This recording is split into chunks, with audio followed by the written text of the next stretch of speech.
کیا رشتہ ہے تمہارا اس سے؟ جو رشتہ تمہارے لیے اللہ نے آسمانوں پر نہیں بنایا، کوئی ضرورت نہیں ہے اسے زمین پر ڈھونڈنے کی۔ جو آپ کے نصیب میں ہوگا خود آپ تک چل کر آئے گا، اسے خود تلاش کرنے کی کوشش مت کریں۔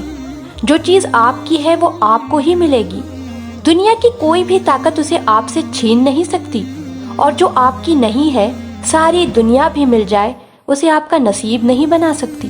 اللہ کے فیصلوں سے بڑھ کر کس کا فیصلہ بہتر ہو سکتا ہے؟ کوئی بھی نہیں ہو سکتا۔ جب کبھی آپ خود کا موازنہ کرنا چاہو کہ اللہ پاک آپ سے راضی بھی ہے کہ نہیں، تو رات کی تنہائی میں دھیان لڑایا کرو کہ کتنی دفعہ نام محمد صلی اللہ علیہ وآلہ وسلم آپ کی زبان پر آیا، کتنی دفعہ درود پاک پڑھوایا گیا آپ سے دن بھر میں۔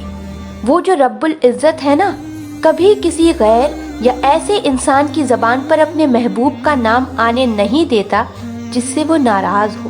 دنیا داری میں الجھائے رکھتا ہے انہیں ہر وقت، اور یہ بات تو آپ دل سے نکال ہی دو کہ درود شریف آپ خود پڑھتے ہو۔ رب العزت آپ کو یاد دلاتا ہے کہ پڑھو، آپ کا دھیان اس طرف لاتا ہے کہ پڑھو درود شریف۔ یاد کرو کہ اچانک آپ کے دل کو اداس اور بھاری کر دیا جاتا ہے تو آپ فوراً درود شریف پڑھنا شروع کر دیتے ہو۔ یہ بھی عنایت ہے میرے رب کی۔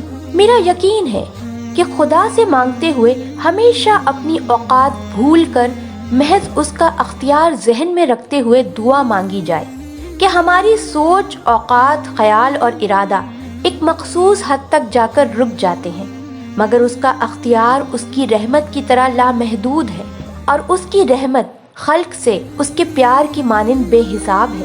اسی لیے جب بھی مانگو اس کی سخاوت اور رحمت یاد رکھتے ہوئے اپنے گناہوں، کوتاہیوں، لرزشوں کو یکسر بھلا دو، اور پھر اس کی عطاؤں کا شکر اس کثرت سے کرو کہ وہ ہماری خطاؤں پر حاوی ہو جائے، غالب آ جائے۔ بعض دفعہ واقعی کسی نامحرم سے محبت ہو جاتی ہے، ہاں اللہ بھی کرا دیتا ہے، لیکن اس کی اپنی ہی مصلحتیں ہوتی ہیں۔ بعض دفعہ یہ محبت ہم پہ سزا بن کر اترتی ہے، ہمارے کسی غرور، کسی غلطی کی سزا۔ بعض دفعہ ہمیں کچھ سکھانے کے لیے ڈالی جاتی ہے، اور ان سب کا اینڈ بس یہی ہوتا ہے، اللہ سے قربت۔ میں سمجھتی تھی اللہ دل میں نامحرم کی محبت نہیں ڈالتا، مگر پھر مجھے پتا چلا بعض دفعہ یہ واقعی ہمارے دل میں ڈالی جاتی ہے، کبھی اپنی ذات کا غرور توڑنے کے لیے، کبھی کسی اور مصلحت کے تحت۔ مگر اس سارے قصے میں انسان سیکھ بہت کچھ جاتا ہے، خاص طور پر اللہ کے قریب ہو جاتا ہے، اسے پہچاننے لگتا ہے۔ ہاں یہ سچ ہے، بعض دفعہ محبت ہمارے کسی گناہ کی سزا بھی ہوتی ہے۔ میں نے ہمیشہ چاہا کہ تم مجھ سے محبت کرو، ہر طرح سے کوشش کی، ایسی کوشش جو بھکاری کسی مالدار سے ایک آنا مانگنے کے لیے کرتا ہے، لیکن شاید میری صدا میں ہی وہ اثر نہ تھا۔ اگر ہوتا تو محبت نہ سہی، تمہیں مجھ سے ہمدردی تو ہو ہی جاتی۔ مجھ میں ہی کوئی کمی ہوگی جس سے میں انجان اور تم باخبر تھے، اسی لیے میں آج تمہیں اپنے گھٹن بھرے ساتھ سے آزاد کرتی ہوں۔ اب تمہاری قسمت کے دروازے کھل گئے ہیں تم پر۔ میں نے تمہیں کبھی کوئی بد دعا نہیں دی، کیونکہ جس دل میں محبت رہتی ہو وہاں دعائیں رہتی ہیں۔ ہاں مگر کبھی کبھی دعاؤں میں اثر نہیں رہتا، میری دعاؤں میں بھی نہیں رہا، کم از کم تمہارے معاملے میں تو یہی ہوا۔ اگر میں تمہیں چھوڑ دوں تو؟ اس نے 2 قدم کا فاصلہ مزید بڑھایا اور مسکرا دی۔ میری فکر چھوڑو، مجھے دل کو پتھر کرنا آتا ہے، مجھے کسی اور سے محبت ہو گئی ہے۔ وہ پھر سے مسکرا دی، لیکن اس بار اس کی مسکراہٹ میں بہت کچھ پہلے ہی کھو دینے کا درد تھا۔ اس بار اس نے اپنے قدموں کا فاصلہ اس سے بھی زیادہ بڑھا دیا۔ جب محبت ہی کھو چکی تو چند قدموں کی محبت کیسی؟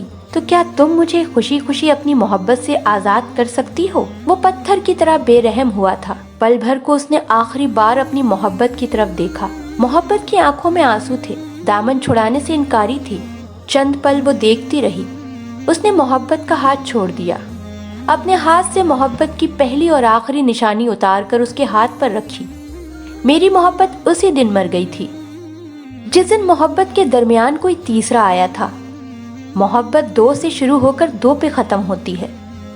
نہ ہی محبت جمع ہو سکتی ہے، نہ ہی تفریق کی جا سکتی ہے، اور نہ ہی تقسیم، کیونکہ محبت ٹوٹ جاتی ہے۔